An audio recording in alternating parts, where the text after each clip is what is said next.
Honorable colleagues, also, I've been following in the news the issue of the plight of one of our honorable colleagues, which is very sad, the Honorable Ssegirinya, who is sick in the Netherlands.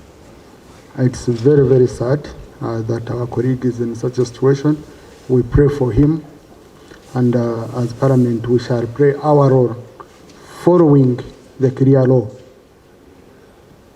And I received many messages from most of you. I want to guide very clearly that Parliament follows clearly stated guidelines and procedures when processing treatment abroad for any of its members, including all ministers. We don't process it via social media, via videos on TikTok, via attacks and debates that happen. Because the clerked Parliament, even if you came here and you made a resolution that takes so and so to hospital, if a procedure is not followed, that clerk will go to prison. No one will go in for the clerk. So the procedure is very clear that if you have any ailment that requires treatment abroad, you have to apply to the Uganda Medical Board for referral.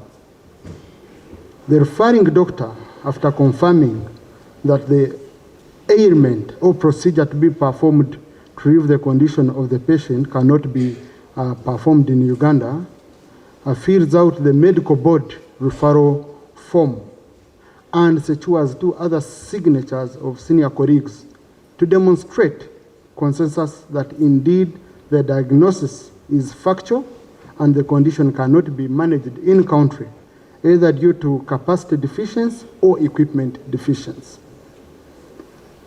Upon the recommendation of the medical board, the patient presents a confirmation of sponsorship of the process of referral.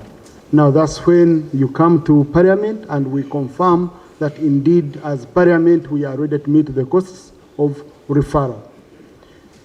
With the filled out referral form and proof of sponsorship, the referring doctor presents and defends the application before the Uganda Medical Board.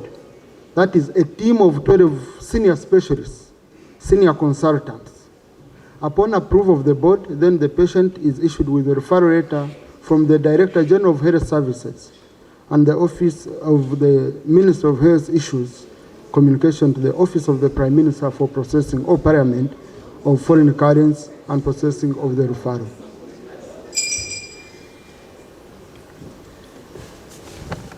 You're the same people who will go on TikTok if you don't want to listen to a very clear procedure. I have seen you, honorable colleagues, putting other officials on oath, even directing CID to arrest government officials for not following accountability procedures. Therefore, you must behave the same way. The same yardstick you want the public to be subjected to and government officials is the same yardstick we as members of Parliament must be subjected to when it comes to utilizing government money.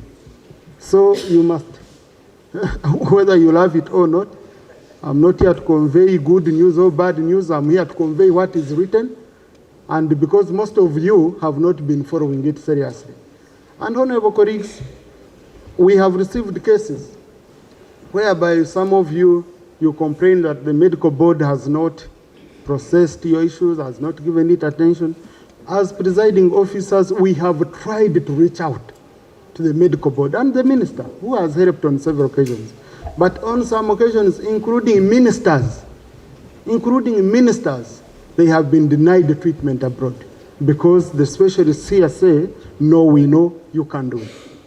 Now, when you come to the speaker, or Rope, or who, and he picks from his pocket and helps you, okay? Don't think now Parliament has sponsored me.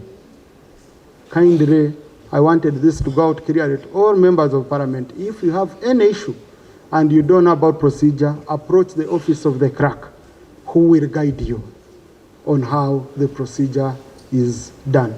I have cross-checked. The medical board has not received any application from the Honorable Ssegirinya. But also the Office of the Speaker and Office of the Clerk has not received any formal information from the Honorable Ssegirinya about his treatment. So we are going indeed, I've seen statements from ROP. Our PRO had already issued out a statement. Let's now be proactive and see how best we can help him. Because the state he's in, he's not able now to come do the application. So whoever can reach out to the relatives, please bring his documents. We present them to the medical board to see how best our colleague can be helped. And the moment it is, we are told that Honorable Ssegiriny's documents have been approved, the next day we shall ensure he receives all the necessary funding, the way we have done for other members of Parliament. Thank you for your kind indulgence, Right Honourable Speaker. For the record, what the Speaker has read is the procedure. Secondly, I am in close contact with the Honourable Ssegirinya. I have spoken to him this morning. He is indeed in very bad state. Even acknowledges the fact that he did not communicate properly, but he needs help. And we are working backwards to make sure that help is accorded. Very important that is helped. And I can confirm that he is in hospital and therefore help should be extended. I am in contact with the clerk's office to ensure that we work backwards to see how much can be done to support him. But Mr. Speaker, sir, we need, in view of this challenge, it brings into perspective a complaint I have heard from a number of members. I am a member of the commission. We need to revise our insurance scheme. It's not very helpful to so many members, and they're complaining. Some of the insurance companies, I think, are cheating members. Some of them are supplying air. Some of them are limiting members to Panadol. So we need to revise it. Probably the first line of contact for the honourable member would have been his insurance company. It does seem not to be available for help. So I seek your indulgence to cause the commission to review insurance and see how much more, because the medical board and its attendant bureaucracy should be the last resort. Right Honourable Speaker, I thank you. To study this matter and prepare a commission paper which is going to be handled at the next meeting of the Parliamentary Commission. So we are just waiting for that paper so that we look into it, because really the insurance that we are giving, we are paying a heavy premium to the insurance companies. And those same insurance companies are the ones moving around, go for medical insurance, we need national medical insurance. But if you're failing to handle a small group, how are you going to manage the whole nation? So we are going to ensure indeed we handle, and I want to thank you, Alop. Clerk briefed me this afternoon and they assured me that the moment we get clearance, we have enough funds and capacity to help out our honourable colleague. Only that for him as a clerk to sign off, the procedure, the right procedure, must be followed, because he is accountable as a government official.